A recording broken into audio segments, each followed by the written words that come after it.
soin de le compléter. Et Carla, je vous laisse débuter. Merci, bon webinaire à tous. Bonjour à toutes et à tous. Je suis vraiment ravie de co-animer ce webinaire avec Priscilla de la CCI de Troyes. Merci de votre participation. Donc aujourd'hui, le webinaire de 40 minutes est consacré au travail hybride et à la marque employeur. Je vous propose de commencer sans plus tarder. Alors, je précise qu'au vu des aléas du direct, vous ne me voyez pas. Mais vous m'entendez, voilà. Donc, c'est le principal. Je vous propose de commencer la présentation. Alors, donc, je mets en diaporama. Tac. Donc, le thème travail hybride. Et si cette nouvelle organisation était le gage d'attractivité de votre marque employeur? Alors évidemment, depuis 2 ans, vous avez tous et toutes un avis sur la question, hein. Vous avez tous vécu le télétravail avec ses conséquences. Vous avez tous un jugement. L'idée aujourd'hui, c'est de pouvoir vous partager notre vision. En quoi, effectivement, ça peut être un gage d'attractivité pour votre marque employeur et vous communiquer quelques conseils directement utiles. Donc, le défi que nous avons accepté en 40 minutes, c'est dans un premier temps de vous faire un petit rappel du contexte avec la crise sanitaire qui a accéléré le développement des organisations hybrides. Ensuite, de se demander si travail hybride et marque employeur, est-ce que c'est un duo gagnant ou pas? Et vous communiquer donc quelques conseils. Et en fin de présentation, bien évidemment, avec grand plaisir, nous aurons un temps d'échange et de partage en intelligence collective. Alors, le sondage, donc vous l'avez eu dans le chat, donc je vous remercie d'y répondre. Nous y reviendrons en fin de présentation.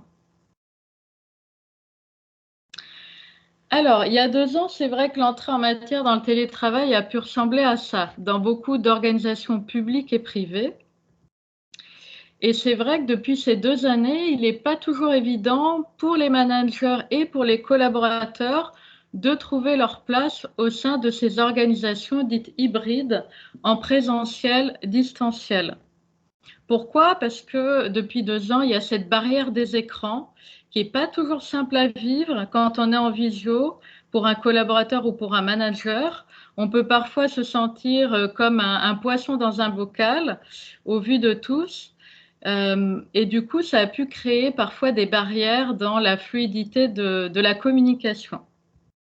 Une barrière des masques, évidemment, également, et une barrière des cloisons. Du coup, effectivement, la crise sanitaire a accéléré le développement des organisations hybrides. Il y a des endroits où on n'aurait jamais pensé que ce type d'organisation aurait pu se mettre en place. Et pourtant, on a gagné au moins 10 à 15 ans en termes de flexibilité dans certaines organisations, qu'elles soient publiques ou privées d'ailleurs. Alors, la part du télétravail en France représentée, pour vous donner un ordre d'idée, avant le premier confinement de mars 2020, environ 8% de la population active. Les chiffres de janvier 2022 démontrent que cette part de la population active aujourd'hui est de 30%. Donc on a 30% de personnes qui télétravaillent au moins un jour dans la semaine. C'est dire la part qu'a pris le télétravail dans les organisations. Alors là, je vous ai mis quelques vignettes pour représenter ce que vous avez pu vivre ou ce qu'ont pu vivre vos collaborateurs en télétravail, et notamment dans les périodes de confinement. Et c'est vrai qu'aujourd'hui, ils ont vécu tout un tas de situations différentes, qu'ils soient avec un bureau ou pas, vivant dans une maison ou dans un appartement, avec des enfants ou pas. C'est vrai que la situation n'est pas la même. Et on peut dire qu'aujourd'hui, le travail est rentré à la maison. Et il y a parfois des questions beaucoup plus personnelles et intimes auxquelles on n'aurait pas pensé avant, du fait que le télétravail soit aujourd'hui rentré à la maison et fasse partie des activités donc professionnelles, privées et personnelles que l'on doit gérer et qui n'est pas toujours évident de gérer dans son quotidien. C'est pour ça qu'on peut dire qu'aujourd'hui, on n'est pas tout à fait les mêmes parce qu'on a vécu toutes ces situations, les comportements ont pu évoluer. Alors c'est pour ça que chaque employeur a le choix de passer d'un télétravail qui était parfois subi, imposé et transitoire, à aujourd'hui une organisation hybride, structurée et choisie dans la durée. Évidemment, ça passe par un diagnostic préalable et des accompagnements, mais ça, on y reviendra tout à l'heure, hein. Quand je parle d'accompagnement, c'est notamment des formations aussi bien pour les managers que pour les collaborateurs. Alors, quels sont les 3 préalables à cette organisation hybride réussie? Premièrement, une volonté réciproque du manager et du collaborateur. Deuxièmement, une cohérence en parole et en action. C'est vrai qu'aujourd'hui, on est dans un monde d'incohérence, il y a tout et son contraire, et plus que jamais, avant la confiance, la cohérence est importante pour susciter l'adhésion et la cohésion des équipes. Enfin, troisième préalable, la nécessaire confiance et autonomie laissée aux collaborateurs. Alors évidemment, on ne va pas parler d'une liberté totale, hein, mais il est important d'avoir cette flexibilité pour que les collaborateurs se sentent bien et productifs dans l'organisation. Alors, je vous ai indiqué ici ce qui est pour nous un pilier et qui est le cercle vertueux d'une équipe gagnante. D'ailleurs, ces 4 thèmes, cohérence, confiance, motivation et résultats, peuvent être intégrés dans la communication que vous pouvez faire de votre marque employeur. La cohérence, évidemment, comme on l'a vu, en parole, en actes, en moyens, avec une clarté de la vision et des explications auprès des équipes. La confiance qui se construit dans le temps avec des objectifs SMART. Vous connaissez certainement cet acronyme, des objectifs spécifiques, mesurables, acceptables, réalisables et temporellement définis, avec des points réguliers individuels avec vos collaborateurs et des points collectifs qui aujourd'hui sont plus que jamais importants pour réunir les équipes. Sachant que, évidemment, il faut suivre le travail à distance des équipes et on préfère parler d'évaluation que de contrôle. La motivation, évidemment, elle découle de cela, elle s'entretient, elle n'est jamais acquise et elle s'accompagne dans la durée, sachant que les résultats attendus sont aussi bien quantitatifs que qualitatifs. L'idée est d'avoir une satisfaction de toutes les parties prenantes, d'analyser, d'accompagner et de réajuster si besoin l'organisation.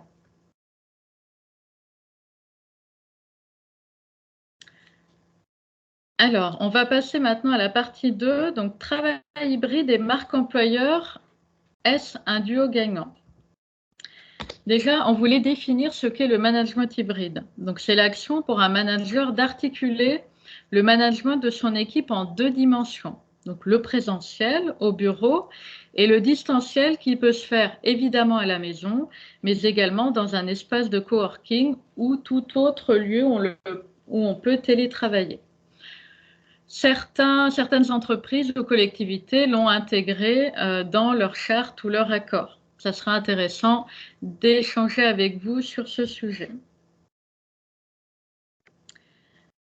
Alors, quand on parle de management hybride, on parle d'organisation hybride. Et aujourd'hui, on est passé d'organisation plutôt verticale à des organisations beaucoup plus horizontales, avec ce développement des organisations en présentiel, distanciel. Avant mars 2020, on va dire qu'on avait une équipe plutôt homogène, c'est-à-dire que la plupart du temps, on avait 100% des collaborateurs en présentiel, sauf exception évidemment, hein, dans les secteurs informatiques notamment. Et les 3 sphères, professionnelles, privées et personnelles, étaient globalement distinctes, hein. Aujourd'hui et demain, les managers ont animé 3 types de collaborateurs, grosso modo, hein. Ceux qui veulent rester une partie du temps en télétravail, parce que ça leur apporte une plus grande productivité, un bien-être, une meilleure qualité de vie. Ceux qui ne veulent pas du télétravail, qui souhaitent rentrer au bureau. D'ailleurs, c'est le cas aussi de pas mal de managers qui souhaitent revenir comme avant, malgré des collaborateurs aujourd'hui qui souhaitent être une partie de leur temps en télétravail. Et puis, il y a les collaborateurs qui ne peuvent pas télétravailler, soit parce qu'ils n'ont pas de mission télétravaillable, soit parce que le manager est contre, soit parce qu'il n'a pas les conditions à la maison pour télétravailler, ou alors il ne se sent pas capable. Alors, on verra s'il n'est vraiment pas capable ou peut-être qu'à travers une formation et des conseils directement utiles, il pourrait s'organiser à la maison. En tout cas, ce qu'on peut dire à travers les retours terrain que l'on a, c'est qu'aujourd'hui, après ces 2 ans très particuliers, il y a un besoin de parler. Il y a une frustration des équipes et c'est vrai qu'on conseille de pouvoir réunir les équipes, si ça n'a pas déjà été le cas dans vos organisations, ou de faire un diagnostic pour savoir ce qui fonctionne et ce qui pourrait être amélioré pour la suite des opérations. Sachant que, on le voit, il y a pas mal d'articles qui le démontrent, il y a un absentéisme qui a été assez important, notamment dû à cette pandémie, mais également dû à une crise de sens donnée à son activité professionnelle. Alors ça, évidemment, on ne va pas le détailler, ça peut faire l'objet d'un autre webinaire, tellement le sujet est important. Alors, par rapport à ce management hybride, on peut avoir plusieurs types de managers.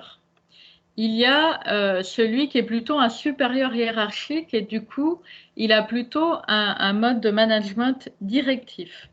Donc, il attendra de ses collaborateurs plutôt un rôle d'exécutant avec des applications strictes des directives et des process. Ensuite, il y a le manager qui est plutôt un donneur d'ordre. Donc là, il aura plutôt un management de type délégatif. Il attendra de ses collaborateurs qu'ils soient un relais de transmission, de dialogue, d'écoute, avec une certaine marge de manœuvre dans la gestion de leur mission.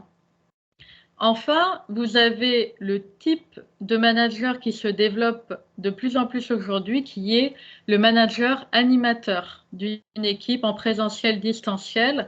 Et là, on a un mode de management qui est plutôt participatif. Et là, il attend des collaborateurs plutôt d'être force de proposition avec une part d'autonomie, d'intelligence collective.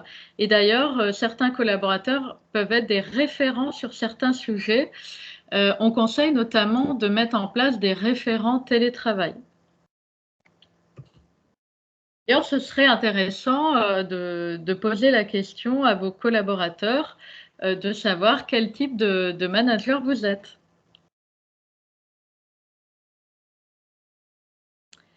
Alors, sachant que, évidemment, par rapport à ce type d'organisation hybride, il a fallu faire des transformations que vous avez certainement tous mis en œuvre avec le développement du télétravail, avec une vision à 360 degrés qui est vraiment primordiale pour nous. On ne va pas résoudre un problème informatique ou technique ou RH, il est vraiment important de tenir compte des différentes composantes de l'organisation pour que ça fonctionne. La première, c'est la digitalisation. Ça, c'est nécessaire pour pouvoir fonctionner, faire en sorte que cette organisation fonctionne dans la durée. Ensuite, tout ce qui est sécurité, évidemment les sécurités sanitaires, électriques, informatiques.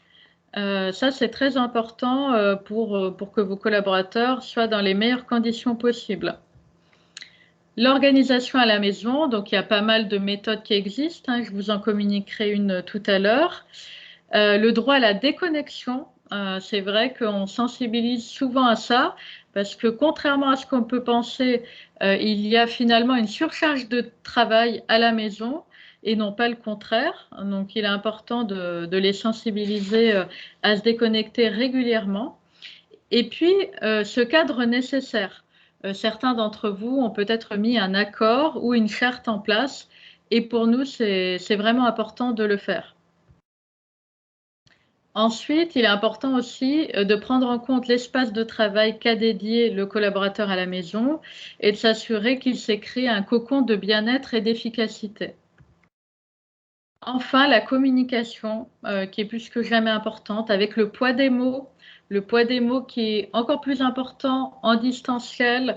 Quand on écrit un mail, il faut vraiment faire attention parce qu'à la maison, seul, ça peut être très anxiogène, d'autant plus si on le reçoit après une certaine heure.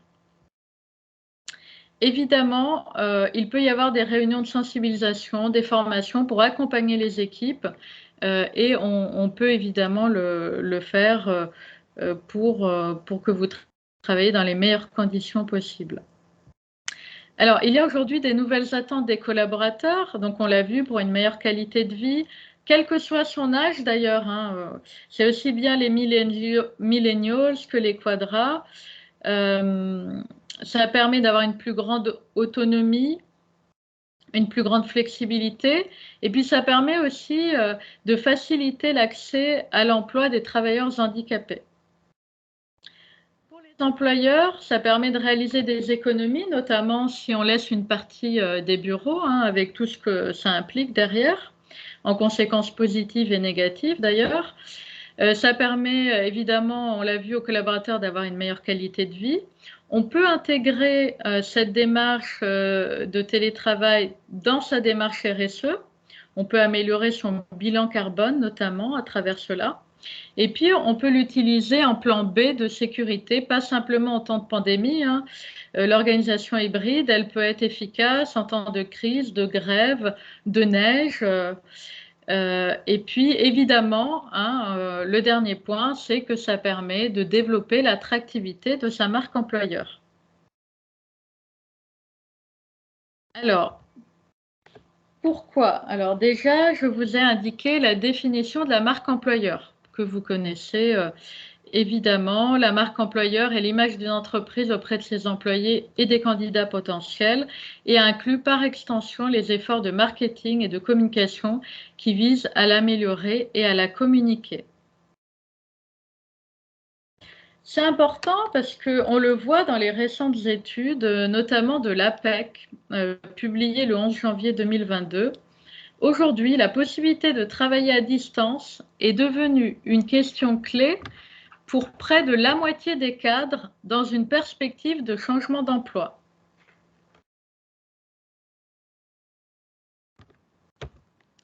De plus, 41% des entreprises se déclarent favorables au télétravail pour leurs cadres. Pourtant, près de la moitié des cadres font du travail à distance une condition sine qua non dans la perspective d'un changement d'entreprise. C'est ce qu'on vient de voir. On peut avoir des entreprises qui sont réticentes au télétravail.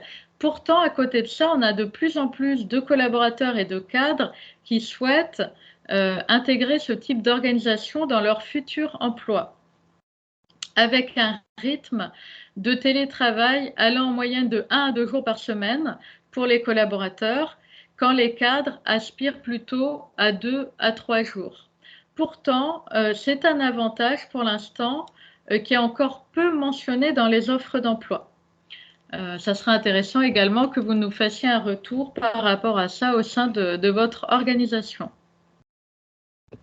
Alors, pourquoi ça peut être un élément d'attractivité? Déjà parce que ça permet aux collaborateurs d'avoir des horaires de travail plus souples et une certaine flexibilité. Ensuite, ils ont un gain d'autonomie, de responsabilité, d'efficacité, puisque le télétravailleur s'organise lui-même sa journée à la maison. Ça lui procure aussi une meilleure qualité de vie au travail, évidemment quand c'est choisi. Et puis, ça lui permet plus facilement de pouvoir concilier sa vie professionnelle, sa vie privée et sa vie personnelle. D'ailleurs, dans le top 10 des priorités RH du Top Employers Institute, on voit que les 3 premières priorités sont la transformation de l'entreprise, l'engagement des collaborateurs et le bien-être des collaborateurs. Donc, tout ceci va dans le sens des organisations hybrides.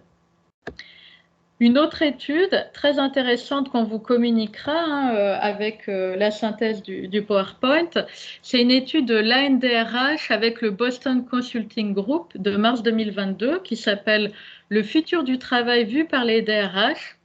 Cette étude, elle confirme vraiment la part et la pérennisation de l'organisation hybride dans le futur. Je vous ai juste indiqué un élément d'étude qui est l'évolution du rôle du manager dans le modèle de travail hybride.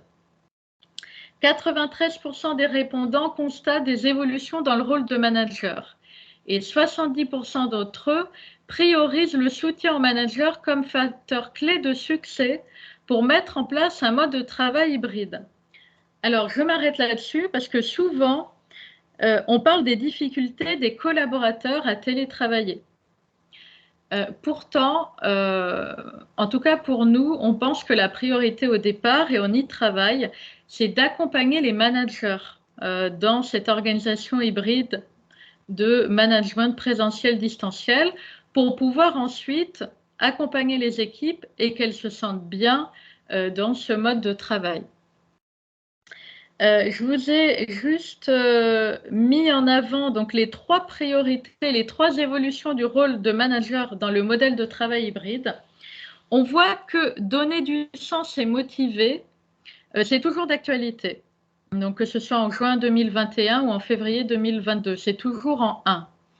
En deuxième, par contre, on voit que déléguer a pris une place vraiment très importante puisque ça arrive en deuxième position avec cette notion de flexibilité et d'autonomie laissée aux collaborateurs. Et en troisième position arrive faire monter en compétence les membres de son équipe, leur donner du feedback. Donc aujourd'hui, ce sont les 3 priorités.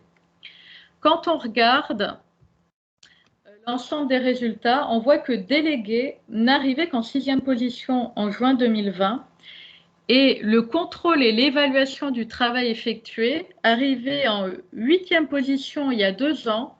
Aujourd'hui, et c'est normal, avec le développement du travail à distance, les managers ont toujours beaucoup plus besoin de contrôler, d'évaluer le travail et du coup, ça arrive en 4e position.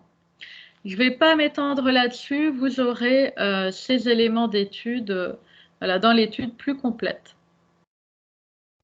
Alors, je voulais terminer par quelques éléments de notre méthode avec une approche à 360 degrés de l'organisation hybride.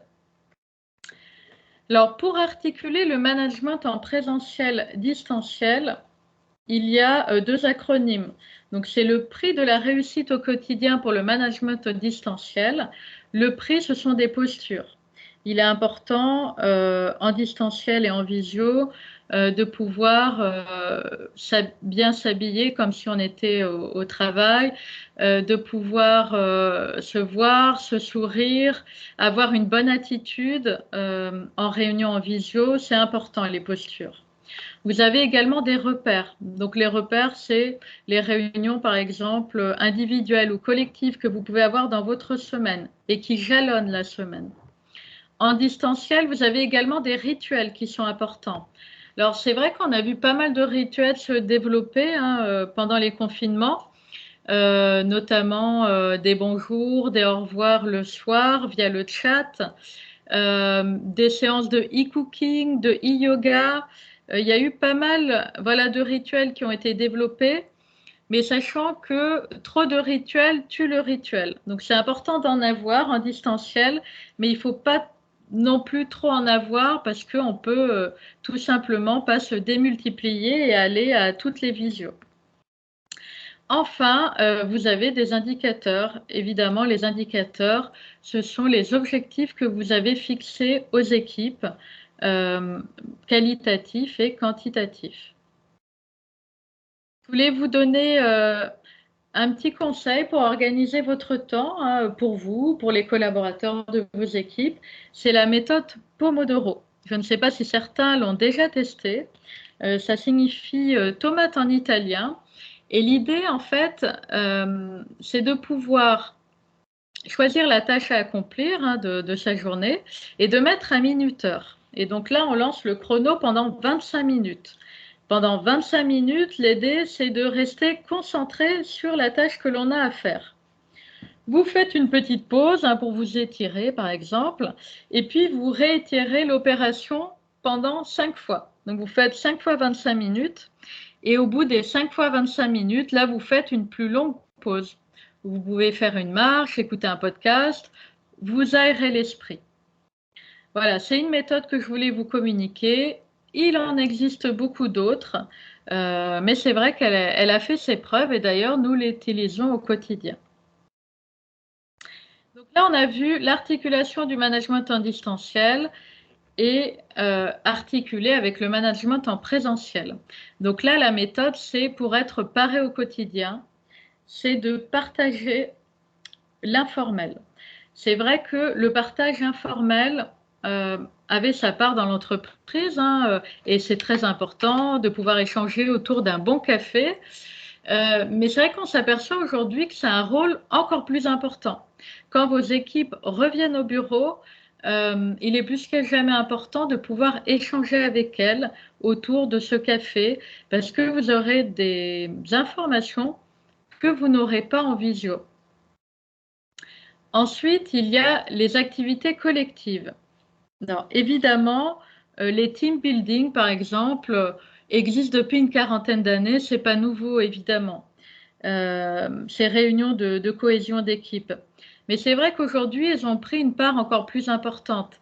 Quand vous avez des équipes qui sont à la fois en télétravail, d'autres qui sont totalement au bureau, qui ne se voient quasiment pas, c'est bien d'organiser régulièrement ce type d'activité collective avec du brainstorming, par exemple le matin, un déjeuner un peu sympa, et puis pourquoi pas des activités ludiques l'après-midi. Ensuite, il y a ce besoin de réajustement. Grâce aux échanges que vous allez avoir avec vos collaborateurs en présentiel, vous pourrez voir s'il y a des choses à réajuster au sein de l'organisation. Et c'est grâce également à notre dernier point, à l'écoute et au dialogue que vous aurez avec vos équipes. Alors là, évidemment, je n'ai pas le temps de le détailler, mais on est à vos dispositions, évidemment. Alors, on l'a vu, on a 3 types d'activités aujourd'hui avec une porosité des frontières qui est compliquée, qui peut parfois entraîner des difficultés au niveau de la santé mentale des collaborateurs, entraîner des blurring ou des burn-out d'ailleurs.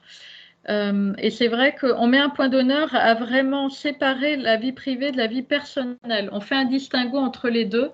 La vie personnelle, c'est le temps pour soi. C'est le temps qu'on oublie souvent de prendre vraiment pour se détendre. Sachant que le manager doit tenir compte de cette porosité des frontières dans sa relation, dans son suivi, dans son évaluation. Donc on l'a vu, il est important qu'il puisse suivre le collaborateur à travers un plan d'action, un tableau de bord, des suivis individuels et des rencontres collectives.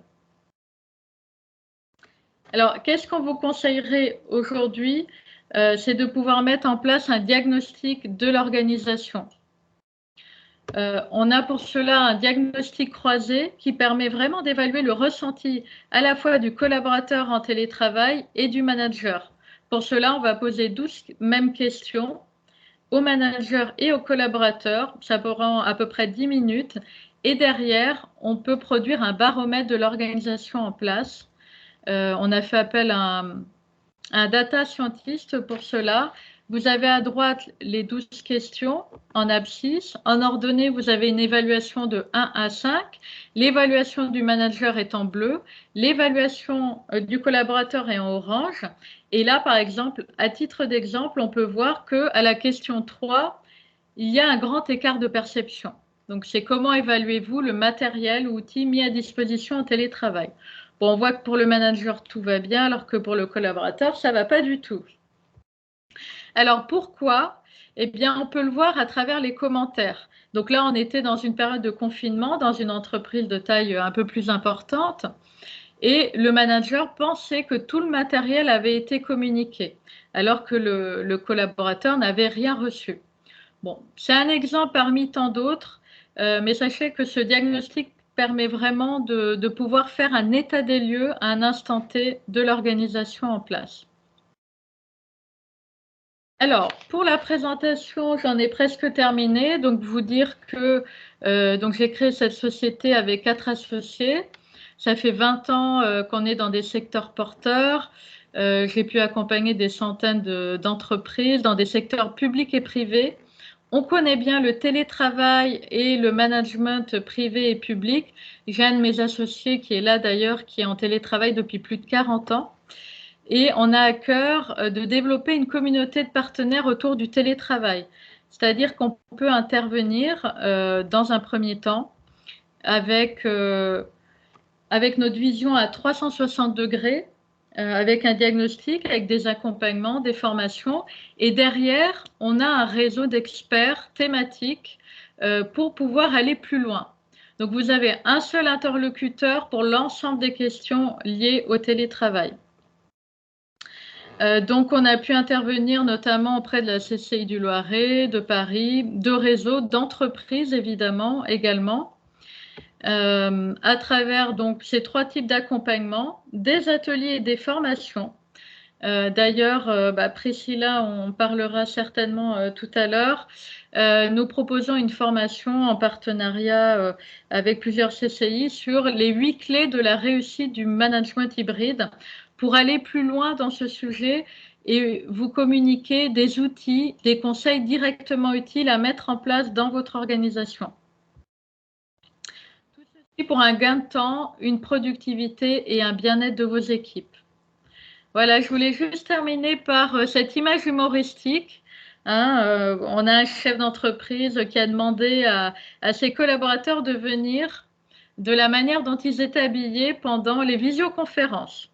Bon, évidemment, toute ressemblance avec des situations vécues ne serait que pure coïncidence. J'en ai fini. Je vous remercie de votre attention et je vous propose de passer avec Priscilla un temps d'échange en intelligence collective. Merci Carla. Merci. Merci à vous également pour votre participation. Carla, dans le chat des résultats du sondage. D'accord. Je vais aller regarder ça. Donc, en fait, sur la question 1, on avait 50%, 50% de oui, 50% de non. D'accord. Sur la question de 75% de oui pour 25% de non. Sur la question 3, nous avions donc 50% de oui, je suis convaincu, 25% dont oui, je n'ai pas le choix et 25% de non. D'accord, donc on a plus d'équipes en télétravail que de managers, si je comprends bien. Il y a plus de collaborateurs que de managers.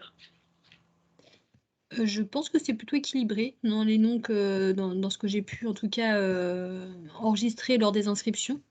Alors après, effectivement, ça c'est les résultats que j'en ai tirés suite aux réponses. Très bien, alors écoutez, si vous souhaitez commenter ces résultats ou nous faire un retour d'expérience, n'hésitez pas. On est à votre disposition. Donc oui, après, vous pouvez tout à fait faire des retours par mail si vous souhaitez. Après, je transférerai donc à Carla Joao. Après, effectivement, elle vous a expliqué que effectivement, il est possible de vous proposer des formations sur ces thématiques. À l'issue de ce webinaire, pardon, effectivement, vous recevrez un petit questionnaire à compléter afin d'avoir votre retour, tout simplement. Et puis également, savoir si cette thématique pourrait effectivement susciter un intérêt chez vous sur un sujet à approfondir sous un format formation. Donc voilà pour ces informations. Est-ce que vous avez des questions? En tout cas, on va rester encore quelques minutes pour ceux qui le souhaitent. Si vous avez des questions, en tout cas, on est à votre disposition si besoin. Bon, pour l'instant, je n'ai pas de questions. Ah, Dominique. Voilà. Je vous laisse mettre votre micro. C'est fait normalement si vous m'entendez. Oui, on vous entend très bien. Moi, donc Dominique Chuffard, je rejoins une société de conseil qui s'appelle Core Team basée à Strasbourg. Oui. On intervient un petit peu en Champagne-Ardenne aussi. Moi, ma question, elle est toujours la même, enfin en tout cas pas toujours la même, mais elle est encore sans réponse. C'est comment fait-on dans une structure pour éviter on va dire les dissensions internes de cette structure lorsque, en effet, soit des cadres, soit des non-cadres peuvent être en télétravail et ceux qui ne peuvent pas être en télétravail du fait de leur job. Oui. Alors, ça passe déjà par la communication, évidemment, parce qu'il est déjà important d'expliquer pourquoi des activités peuvent être télétravaillables et pas d'autres. Il y a aussi cette question-là en amont. Je ne sais pas si c'est le cas des exemples que vous avez en tête. Et après, quand on a expliqué cela… Excusez-moi. Pas de souci. Quand on a expliqué cela, après, c'est intéressant d'aller plus loin pour savoir pourquoi il y a des dissensions entre ceux qui sont en télétravail et ceux qui ne le sont pas. Et c'est pour ça qu'on conseille de vraiment faire ce diagnostic, hein. Alors, peut-être que certains d'entre vous l'ont fait à travers des enquêtes, à travers vraiment pour avoir le ressenti des managers et des collaborateurs à un instant T, savoir ce qui marche et peut-être ce qui peut être amélioré. Et derrière, après, de mettre en place des actions correctives ou de réajustement et mieux comprendre aussi pourquoi il peut y avoir ces dissensions entre ceux qui télétravaillent et ceux qui ne télétravaillent pas. Après, c'est vrai qu'il faudrait rentrer un peu plus dans le détail de l'organisation et des exemples que vous avez en tête, hein. Chaque cas est particulier et différent. L'exemple, il est simple, c'est vous avez encore et heureusement des sociétés qui produisent. Oui. Donc, il y a des machines pour les faire tourner. On ne les fait pas tourner en télétravail, pas encore, même si la 5G arrive dans quelques temps. Mais en attendant, ces gens-là n'ont pas que d'autre choix que de venir 5 jours sur 5 ou 7 jours sur 7 et en décaler parfois dans certaines usines. Parce que c'est comme ça, et ils voient leur cadre de temps en temps maintenant, puisqu'ils ne sont plus là, les gens des bureaux administratifs, par exemple. Tout à fait. On en vient au cas des activités qui, de fait, ne peuvent pas être télétravaillables. Évidemment, dans les secteurs de production, les commerces et autres, ce n'est pas possible. Donc, il n'y a pas forcément de solution par rapport à ça, puisque, de fait, cette activité-là n'est pas télétravaillable. Après, si ces personnes-là, parce que parfois, il peut y avoir effectivement des jalousies ou entre ceux qui sont en télétravail et ceux qui ne le sont pas. Voilà, c'est important aussi à un moment donné de se poser et de pouvoir communiquer auprès des équipes. Mais je ne pense pas qu'il y ait de baguette magique, étant donné que ces activités-là, de fait, de toute façon, ne peuvent pas être télétravaillables. C'est là-dessus qu'on voit aussi, par chance, en ce moment, avec un marché du travail qui est quand même relativement porteur, que Oui. les gens ont décidé de changer de métier, justement pour pouvoir bénéficier de ce genre de choses. Et ça pose pas mal de soucis. Alors nous, on est plus spécialisé dans l'accompagnement du changement. On a quand même pas mal de soucis autour de ces phénomènes-là. C'est des gens qui quittent les entreprises pour aller chercher ce Graal, si on peut dire, pour certains, de ce que les gens voient ailleurs et pas eux, dans d'autres entreprises, quoi. Tout à fait. Je suis bien d'accord. Il y a cette recherche de sens aussi donnée à son action. Et on l'a vu à travers les données des différentes études. De plus en plus de personnes recherchent cette flexibilité et du coup, ce type d'organisation hybride. Et vous avez raison, avec toutes les conséquences positives et moins drôles parfois. C'est pour ça que c'est une nouvelle donne qu'il faut accompagner dans la durée.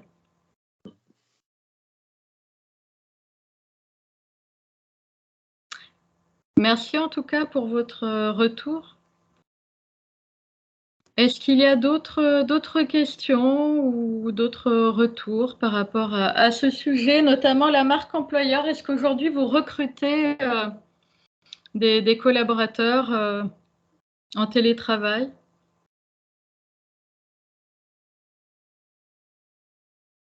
Monsieur Fauconnet ou Madame Carrel ou… Madame Dulce est en train d'écrire. Ah, d'accord, très bien.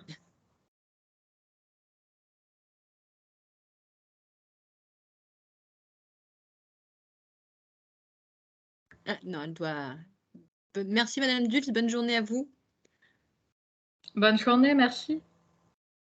Bon, a priori, est-ce qu'il y a d'autres questions?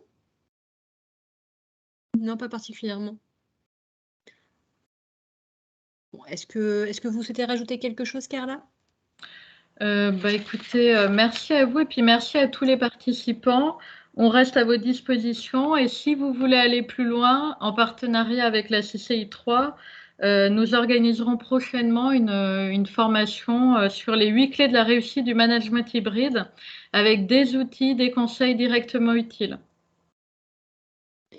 Donc on vous passera, donc ça sera accessible directement sur le site de la CCI. Vous recevrez, comme d'habitude, effectivement des emailings pour vous informer des événements et également de celui-ci. Donc n'hésitez pas à revenir vers nous si vous avez des questions ou à vous inscrire directement sur le site. Et on va vous envoyer la présentation synthétique et puis les études dont je vous ai parlé pendant le webinaire. Merci Carla. Eh bien, écoutez, on vous remercie tous donc d'avoir participé à ce webinaire. Si vous avez besoin de plus de précision, n'hésitez pas à revenir vers nous. En tout cas, on vous souhaite de passer une excellente journée et puis on vous dit à bientôt. Merci à tous. Merci, à très bientôt, au revoir.